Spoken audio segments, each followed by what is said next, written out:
paano i-delete ang Facebook page. Kung madami ka ng Facebook page, kaibigan, dapat mong matutunan na i-delete ang Facebook page. Bakit? Kasi nga, kung napasok ito ng ibang tao o mga hacker ang iyong Facebook page, posible ang iyong profile ay madali. Ngayon kaibigan, kung interesado ka sa ating video at kung may nais kang malaman, i-comment sa comment section. At kung bago ka pa lang, i-click ang follow button at subscribe mo na din ako.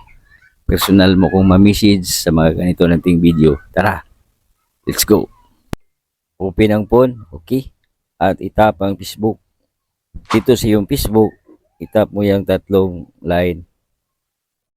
At itap mo itong Facebook page mo. Ito ang iyong page at itap mo lang itong tatlong line sa ibabaw ng iyong page na icon settings. And mag-scroll down ka pababa. Yan. Tap mo lang yung access and control.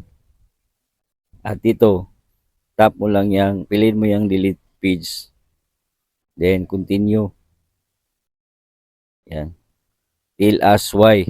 Depende na po sa inyong comment.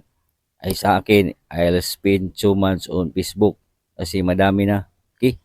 Tap ko lang yan. Then, continue. Then, continue uli. At ilagay ko lang ang password. Kung nalagay mo na ang password ng yung main account na Facebook, yung profile mo, tap mo lang continue. Then, tap mo lang itong delete page. At ma-delete na ang yung Facebook page sa yung maraming Facebook page at hindi na yan mapasok ng ibang tao at safe ng iyong profile. So, ganun lang kaibigan. Huwag kalimutang i-share ang ating videos. Tandaan ang kalaman ay kayamanan. God bless sa lahat.